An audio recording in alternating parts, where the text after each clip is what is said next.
কেমন আছো সবাই? শুভ সন্ধ্যা সবাইকে। ফিরনিকে কিভাবে রাঁধো?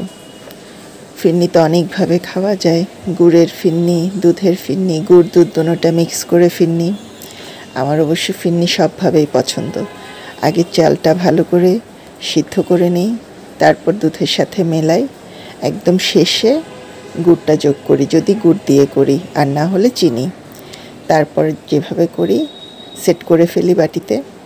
সেট করার পরে একটু বাদাম কুচি দিই। আচ্ছা, বলতে ভুলে গেছি, কিশমিশও দিই। কিশমিশ এমনি বাদাম কুচিও ছড়িয়ে দিই। পুরো ভিডিও করলেও আজকাল আর কেউ দেখে না, চটজলদি যতটুকুনি সুবিধা হয় অতটুকুনি করি, আর পুরো ভিডিও করার আসলে সময়ও হচ্ছে না। তো সেই হিসেবে শর্টকাট ভিডিও করে যে যেভাবে রান্না করো দিও। এই ফিরনিটা আমার অনেক পছন্দ, স্পেশালি গুড়ের ফিরনিটা। শীতকালে খেজুরের গুড়ের ফিরনিটা পাটালি গুড় দিয়ে আর কি, অনেক ভালো লাগে, পছন্দের একটা নাস্তা আমার। তো কেমন হলো আমার রেসিপিটা জানাতে ভুলো না। সঙ্গে থেকে লাইক কমেন্ট করে শেয়ার দিবে, লাইক দিবে, কমেন্ট করবে, কমেন্টে রিপ্লাই উত্তর করবে। রিচ এঙ্গেজমেন্টই বড় কথা। যারা কন্টেন্ট মনিটাইজেশন পেয়েছো সবার জন্য অনেক শুভকামনা। তোমাদের জন্য শুভকামনা জানালাম, যেন তোমাদের পথ চলা সুন্দর হয়।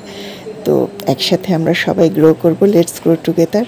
কন্টেন্ট মনিটাইজেশন পেয়েছো মানে দায়িত্ব বেড়ে গেল। এখন নিয়মিত পোস্ট দিতে হবে, বড় ভিডিও, ছোট ভিডিও, রিলস, ছবি নিয়ম করে পোস্ট দিবে। তাহলে দেখবে যে চমৎকার করে কাজ করতে পারছো। পোস্ট সামনে আসবে, না দেখে ভিডিওটা ঠেলে দিবে না। গঠনমূলক কমেন্ট করে সঙ্গে থাকবে। ভালো থেকো সবাই। আল্লাহ হাফেজ।